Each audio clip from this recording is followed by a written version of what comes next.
अब पश्चिम बंगाल में बवाल होना तय है। मुख्यमंत्री ममता बनर्जी की पार्टी तृणमूल कांग्रेस के विधायक हुमायूं कबीर ने बड़ी घोषणा की है। उनका कहना है कि 6 दिसंबर को पश्चिम बंगाल के मुर्शिदाबाद जिले में बाबरी मस्जिद की नींव रखी जाएगी। उन्होंने बोला है कि इसकी पूरी तैयारी हो चुकी है और 6 दिसंबर को पश्चिम बंगाल में बड़े कार्यक्रम का आयोजन किया जाएगा, जिसमें पूरे देश के बड़े मुस्लिम नेता और उलेमा शामिल होंगे।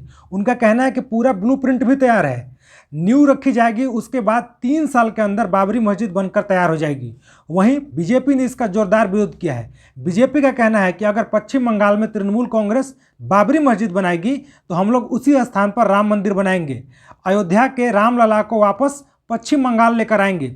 और साथ ही बीजेपी का कहना है कि 2026 में पश्चिम बंगाल में विधानसभा के चुनाव होने हैं और इसीलिए ममता बनर्जी तुष्टीकरण की राजनीति कर रही है ताकि ज़्यादा से ज़्यादा मुस्लिम वोट टीएमसी को मिले और ममता बनर्जी को फायदा हो। आपको पता होगा कि 6 दिसंबर 1992 को अयोध्या में बाबरी मस्जिद गिराई गई थी और उसी की बरसी पर काफ़ी सोच समझकर नाम और तारीख तय की गई है। 6 दिसंबर 2025 को टीएमसी के विधायक हुमायूं कबीर बाबरी मस्जिद की नींव रखेंगे। आगे मैं आपको एग्जैक्टली बता देता हूँ कि उन्होंने कहा क्या है।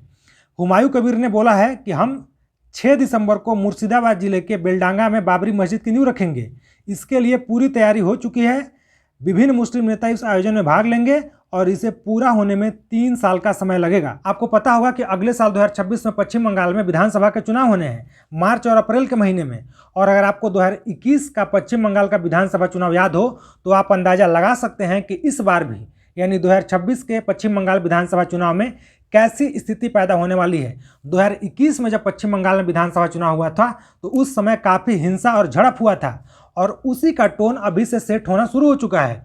सोचिए कि जब अभी दिसंबर के महीने में बाबरी मस्जिद की नींव रखी जाएगी और बीजेपी जैसा इसका विरोध कर रही है, उससे क्या माहौल बनने वाला है।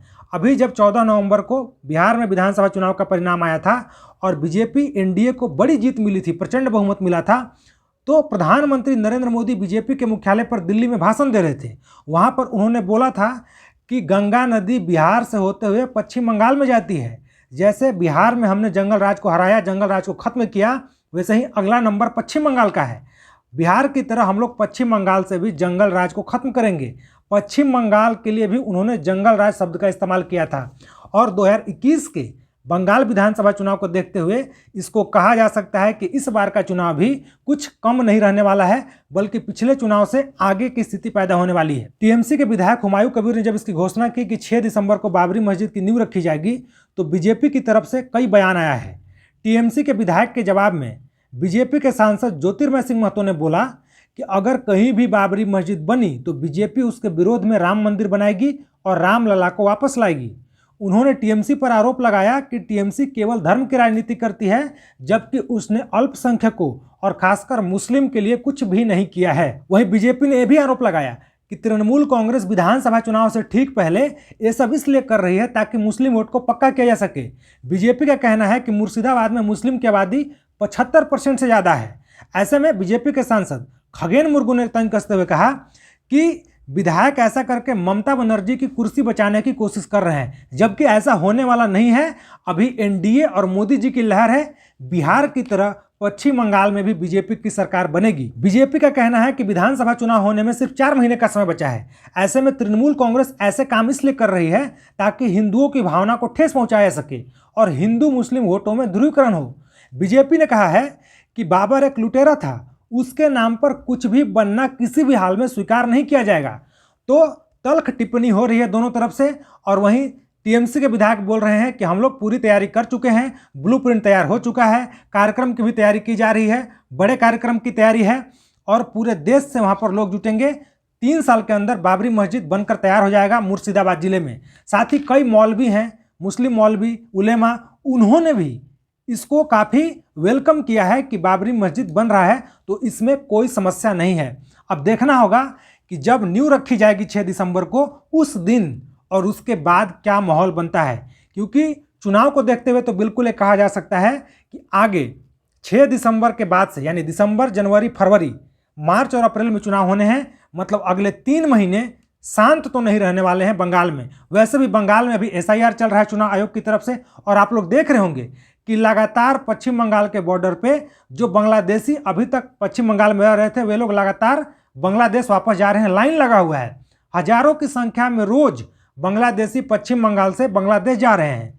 तो एसआईआर का बवाल पहले से चल रहा है, ममता बनर्जी उसका विरोध कर रही हैं। अब एक नया सामने आ गया है टॉपिक, बाबरी मस्जिद, उसके लिए अब एक अलग माहौल बना हुआ है। अब देखना होगा कि पश्चिम बंगाल के वोटर इसको कैसे लेते हैं, कैसे समझते हैं इन चीज़ों को, चाहे एसआईआर का बात हो या फिर बाबरी मस्जिद की बात हो, क्योंकि पिछले 15 साल से ममता बनर्जी पश्चिम बंगाल के मुख्यमंत्री हैं। चुनाव तो इस बात पे होना चाहिए कि ममता बनर्जी ने पश्चिम बंगाल के लिए क्या किया, लेकिन चुनाव से पहले मुद्दा भटकने लगा। बाबरी मस्जिद, एसआईआर और कई तरह के मुद्दे भी आएंगे। अब वहाँ के वोटर को तय करना है कि किन मुद्दों पर चुनाव होना चाहिए, किन बातों पर चुनाव होना चाहिए और वे लोग किन मुद्दों पर वोट डालने वाले हैं। बाकी आप लोग कमेंट बॉक्स में जरूर लिखिए कि आप लोगों की क्या राय है, आप लोग क्या सोचते हैं, बाबरी मस्जिद बनना चाहिए पश्चिम बंगाल में या नहीं बनना चाहिए।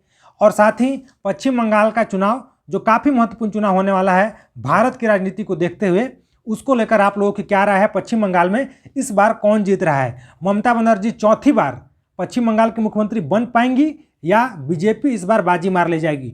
जो भी आप लोगों की राय है कमेंट बॉक्स में जरूर लिखिए। साथ ही अगर आप चैनल पर नए हैं तो भारत जंक्शन चैनल को सब्सक्राइब कीजिए। अगर आप ये वीडियो फेसबुक पे देख रहे हैं तो भारत जंक्शन फेसबुक पेज को फॉलो कीजिए।